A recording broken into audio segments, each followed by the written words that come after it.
Oh my god, it's CJ.com. Hey guys, this is Clinton Jeff from CJ.com, and this is our first impressions of the Nokia E52. Alright, so we've had been using the E52 for a couple of days now at CJ.com, and so yeah, as far as first impressions go, the phone is really slick, and the build quality is amazing. It just feels so nice. I can't describe it. You're gonna have to pick up an E52 yourself and feel it just to know what I'm talking about. The back cover is all matte stainless steel with a little bit of a design right there, if you can notice, with a Nokia E series engraving on top of it.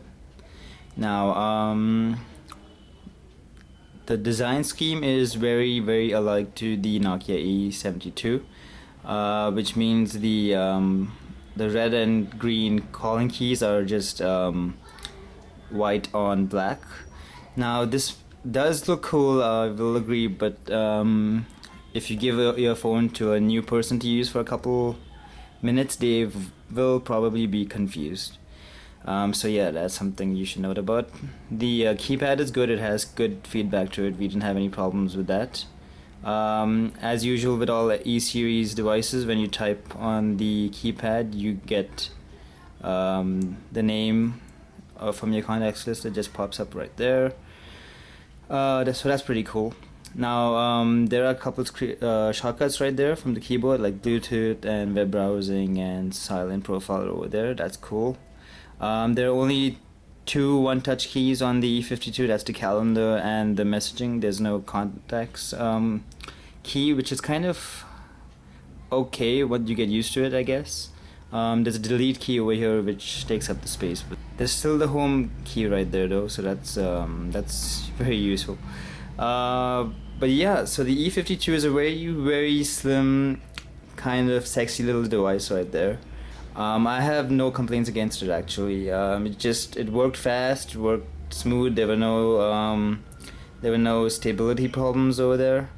The only problem is that the camera is a 3.2 non-autofocus camera, so you can't focus at all when you use it. So your pictures are not gonna be the best with this thing, but it's not supposed to be an imaging device either. So yeah, that's something.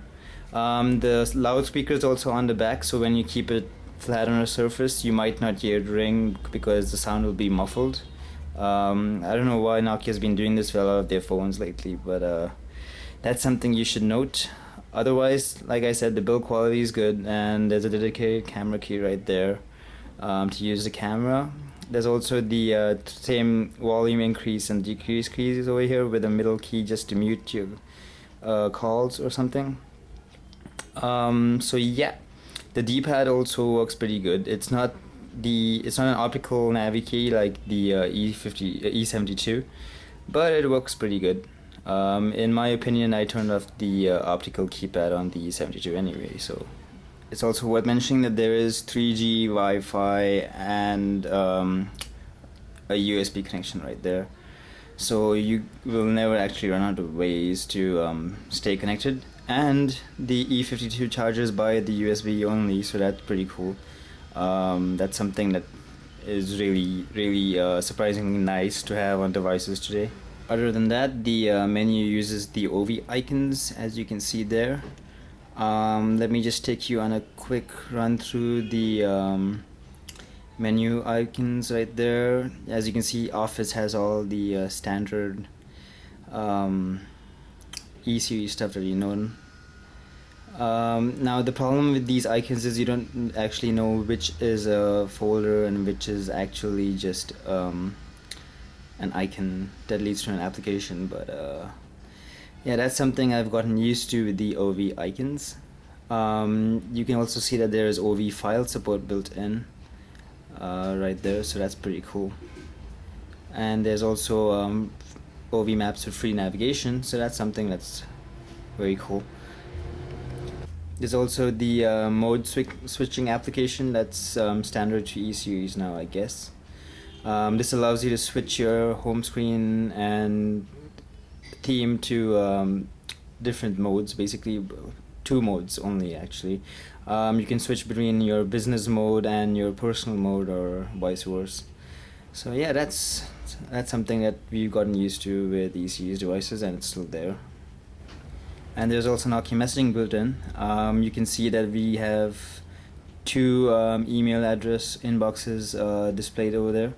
That's something that most E-series devices allow you to do. Nokia messaging on the E52 is basically identical to the same version on the E72, so no surprises over there. You have HTML view in the email program, but it's not switched on by default. You have to manually switch to the HTML view wherever necessary. So yeah, first impressions, I know it's a little vague, but then the E52 is just a nice little phone to use and have. It doesn't have any major outstanding features. Battery life is pretty good, but again, according to our tests, it wasn't as good as the E72. But yeah, it's a nice no fuss device. Check out our post on omega.cj.com for more details.